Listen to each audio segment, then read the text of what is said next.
What's up, everybody? Welcome back to another edition of Sit Down Saturday. And today we're going to talk about the shipping crisis and its effect on what we do, our hobby, right? Because 85% of the toys are made in China and we buy toys, so it's going to affect us. We're going to talk about how it affects us. We're going to talk about the history of it. And we're going to talk about the history of shipping toys themselves. We got a lot to go over today, but it should be pretty educational. I hope everybody had a great and safe Thanksgiving. And now that I say that, for everyone that was able to be with their family and friends for Thanksgiving, pretty terrible thing happened in Wisconsin recently. It has affected some of our community members. A link to a fundraising effort for them is in the description. There's a lunatic at a parade. If you know anything about it, just super tragic. Super tragic. Real bummer. But please check out the link in the description, and if you got any change in the couch cushions, give the dude a shout. Another thing we got to talk about, all the orders came in. Thank you to everybody that made an order. I have made the purchase of all of the stuff from my vendor, so I should have it to you before Christmas, fingers crossed. That's my goal anyway. And I've been upfront about that from the beginning, but I'm feeling more optimistic that I'll be able to get it to you by Christmas now. Thank you to everybody that subscribed to Nerd Rage Radio Podcast over the week too. I kind of reached out on my socials and asked for help, and I appreciate for those that did, who subscribed to it on YouTube. I appreciate you. Thank you. It's just a click of the button. I don't care if you ever listen to the show. It just helps me out, and I appreciate it. If you couldn't be bothered, at least I know what time it is. All right, so let's go ahead and get into this. I don't think we have much to talk about regarding housekeeping this week. I think we could just jump right into it. So the shipping crisis is like this hot button word that we've heard around town, and I'm going to lean out on a limb and say that not everybody understands it all, myself included. But I think for this conversation, it's worth taking a look at the history of it just to better understand it and how it contributes financially to what it may cause us issue-wise in the future. As a heads up to everyone, guess what affects global things? Politics. There's no getting around it. It is never my goal here to get political. However, certain things are just unavoidable. So if you are easily triggered by political talk, even though it's really objective here, do yourself a favor and exit out. It's in no way intended to bash any of your heroes. They're all crooks to me and schemers with their little plans. So it's pretty objective. I just want to give you a warning because sometimes people get bent out of shape about that kind of stuff. So with that being said, let's go ahead and take a look at the history of the shipping crisis. How we got here, what were the major components, and what does it mean? Obviously, if we talk about an unprecedented event that took place in 2020, I call it the Bud Ice instead of the other name, because every time I call it the other name, YouTube flags and demonetizes my videos. Even if it's just like a joke or something, it has a negative impact on my content. So I call that unprecedented event the Bud Ice or the Bud Ice virus. So let's talk about shipping. So here we go. Let's start with a little bit of history. Container shipping started around the late 1950s. As of today, 90% of the world trade moves on water. According to 2019 reports, approximately 1.1 billion tons were moved across water in global shipping, which equated to more than $4 trillion in goods. Ships have gotten bigger over the years to carry more containers. Whereas the first ship maybe only could carry 50, now they can carry almost 24,000 containers. But to be clear and fair, there are different sizes ships that carry different amounts of sea containers across the oceans. They're not a one-size kind of deal. The shipping container itself kind of changed the way that goods were moved around the world. But these ships now that can carry these large amounts of containers are huge. But they usually have requirements as to how full they have to be in order to leave port. So if you have a ship, for instance,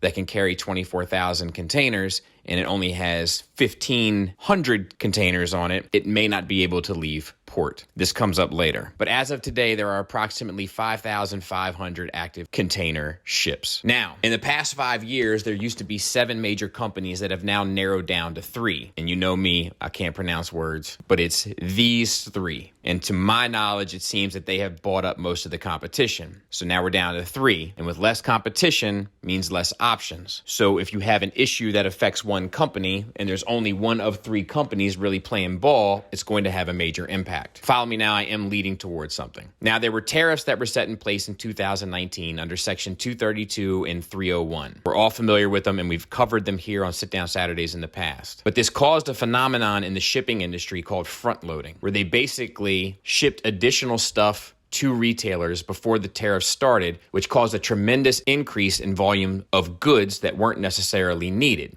What this ended up doing was crippling ports, taking up a ton of space, and it also impacted a workforce that has never been prepared for that level of volume. Some of those containers from that front loading are still storing goods. This has subsequently caused a scarcity of containers. But it's not the only thing. We'll get back to that in a bit. So then in 2020, the Bud Ice virus hits the world heavy and caused a cargo plummet of 20%. But at the same time, America, being quarantined and sitting at home, has a huge surge in demand and begins buying things in record numbers that our economy hasn't seen in some time. In short, more demand, less supply. So with less ships available to move due to quarantines and lockdowns, et cetera, ships were being stacked with more containers than they ever had in the past. This caused a number of things, but one of them were the toppling of sea containers that fell into the bottom of the ocean, once again lending to the scarcity of available containers. But it also has another impact. The more containers you have on a ship, the harder it is for the ship to be able to successfully steer. It's also more affected by ocean winds that can cause a change in direction for the ship itself. That's what happened to the Ever Given ship that caused the Suez Canal clogging incident that I'm sure you heard about. It was global news. It was a big deal. We're not going to cover it here because it's not necessarily germane. However, if you need more details on it, a quick Google will solve most of your questions. But all of these components are what kind of affected that. That incident slowed 300 ships immediately. Now, let's get back to the Bud Ice. The Bud Ice had a huge impact on all of the dynamics. Shipping takes people to make it work. The ports were backed up because there was less people to manufacture things, less people to ship things,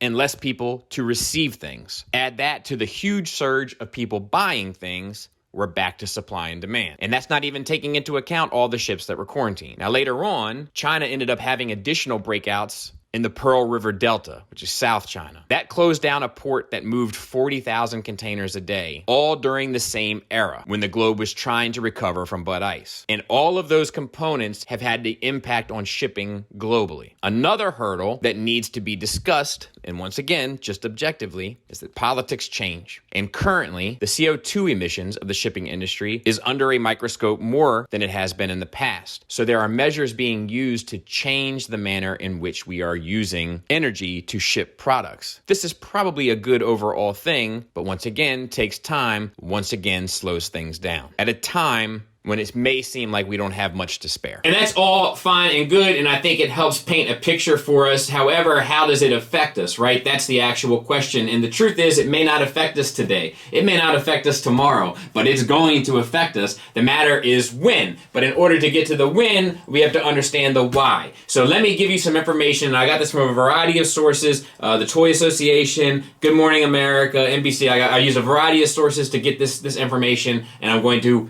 pass it on to you in a way that I've kind of jumbled it together. But this is kind of about how and why those components that we just spoke about work together in concert to potentially make more life challenging issues for us financially anyway in the future. And let's talk about that now. So in short, it's going to get more expensive. That's the short of it, but let me try to explain why. So let's start with some kind of facts. 85% of the world's toys are manufactured in China. China is obviously a big component of the shipping crisis, right? China for export, LA for import, the containers, etc. And the cost of a shipping container has increased up to almost 500%. A container used to cost $3,000. It's now not unreasonable to see it cost about $20,000. To give a specific example, one Tonka truck before all of this cost about $1.75 to ship. It now costs $11.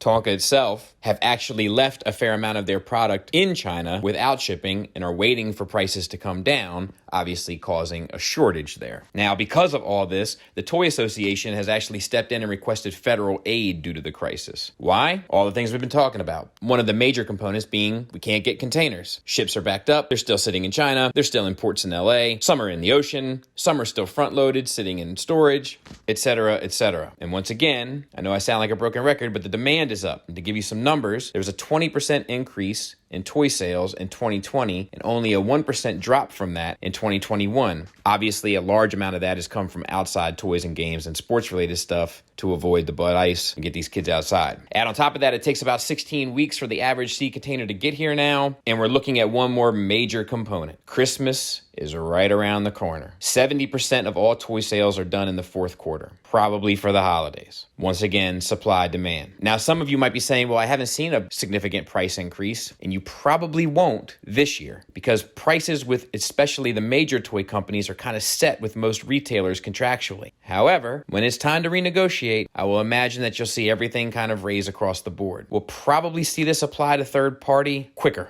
and more immediately. And maybe we already have, because it's affecting the bottom line of everybody, of the third-party companies and smaller toy sellers, as well as the shareholders who are seeing the loss in profits due to shipping cost increases. And traditionally, there's only one person that's going to foot the bill for that, and it's us, the consumers. So look, I know that that's a heavy bit of stuff, right? And I know that's a lot to kind of digest and a lot to think about. Hopefully it was of some value. This is kind of what I wanted to be the two-part situation to a conversation that we had not too long ago, you know, with how a lot of this stuff is affecting like the global economy and how that kind of trickles down to us. These are the type of videos that I actually kind of really enjoy making and sort of doing research on and getting to the nitty-gritty and trying to paint a picture. So hopefully it was of some use to you guys. Once again, shout out to Wisconsin, shout out to anybody that was affected, friends, family, all that like horrible stuff. Link is in the description for that. Other than that, hope you had a great Thanksgiving. I'll be back next week. Thanks for listening. Thanks for watching. Until next time, take care.